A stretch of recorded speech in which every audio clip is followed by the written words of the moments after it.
Mapagpalang araw po sa inyong lahat. Ngayon po ay araw ng Huwebes, ika-25 ng Hunyo. Pakinggan po natin ngayon ang mabuting balita ng Panginoon. Pagbasa mula sa ikalawang aklat ng mga hari. Si Joaquin ay 18 taon nang maghari sa Jerusalem at ito'y tumagal ng 3 buwan. Ang kanyang ina ay si Nahustan na anak ni Elnatan ng Jerusalem. Si Joaquin ay hindi naging kalugod-lugod sa Panginoon pagkat tinularan niya ang kasamaan ng kanyang ama. Nang panahong yaon, ang Jerusalem ay kinubkob ng mga kawal ni Haring Nabucodonosor, samantalang ang mga kawal ng Babylonia ay nakapaligid sa lungsod. Dumating ang Haring Nabucodonosor. Nang magkagayon, sumuko sa kanya si Haring Joaquin, pati ang ina nito, mga katulong, mga pinuno, at lahat ng tauhan ng palasyo. Biniyag sila ni Nabucodonosor noong 2 taon ng kanyang paghahari. Sinamsampa niyang lahat ang kayamanan sa palasyo at sa templo. At tulad ng ipinagpauna ng Panginoon, ipinasira niya ang mga kagamitang ginto na ipinagawa ni Solomon sa templo. Tinangay niya ang lahat ng taga-Jerusalem, ang mga pinuno, mga kawal, mga dalubhasa, at mga panday. Lahat-lahat ay umabot ng 10,000. Wala silang itinira liban sa pinakamahihirap. Tinangay nga niya sa Babylonia si Joaquin, ang ina nito, mga asawa, mga pinuno at lahat ng pangunahing mamamayan sa Jerusalem. Tinangay rin niya ang mga 7,000 kawal at ang 1,000 dalubhasa at mga panday na pawang matitipuno at angkop maging mandirigma. Si Natanias ang ipinalit ni Nabucodonosor kay Joaquin bilang hari ng Huda at pinalitan niya ng Sedekias ang pangalan nito. Ang salita ng Diyos. Salamat sa Diyos. Salmong tugunan. Dahil sa ngalan mo, Poon, iligtas mo kami ngayon. Panginoong Diyos, pinasok ng yantil ang lupang pangako, hayot iyong masdan. Winasak ang lungsod, ang banal mong templo ay nilapastangan. Ang mga katawan ng mga lingkod mo'y ginawang pagkain niyong mga ibon. Ang kanilang laman sa mga halimaw ay ipinalamon. Dahil sa ngalan mo, Poon, iligtas mo kami ngayon.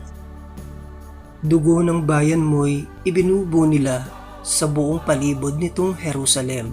Ani mo ay tubig. Sa dami ng patay ay walang naglilibing. Ang kalapit bansay do'y nakasaksi.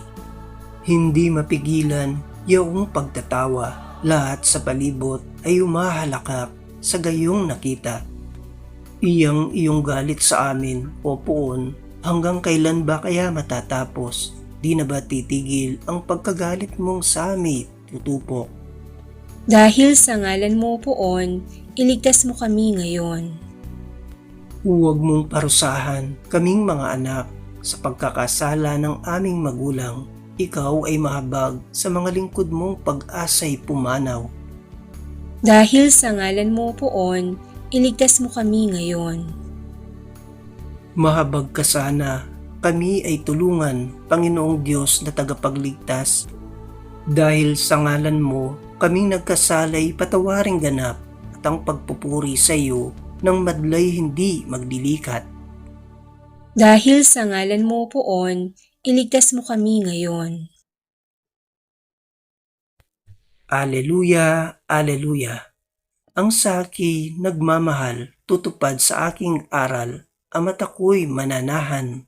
Aleluya, aleluya. Ang mabuting balita ng Panginoon ayon kay San Mateo. Noong panahong iyon, sinabi ni Jesus sa kanyang mga alagad, hindi lahat ng tumatawag sa akin, Panginoon, Panginoon, ay papasok sa kaharian ng langit, kundi yaon lamang sumusunod sa kalooban ng aking amang nasa langit. Pagdating ng huling araw, marami ang magsasabi sa akin, Panginoon, nangaral po kami at nagpalayas ng mga demonyo at gumawa ng mga kababalaghan sa inyong pangalan. At sasabihin ko sa kanila, Kailan may hindi ko kayo nakilala, lumayo kayo sa akin, mga mapaggawa ng masama.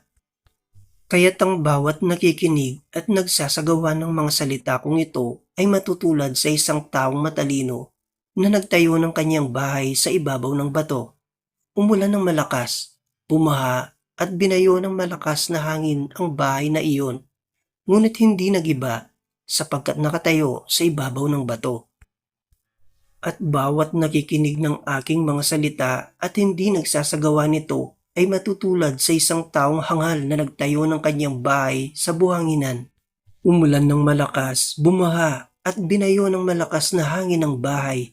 Bumagsak ang bahay na iyon at lubusang nawasak.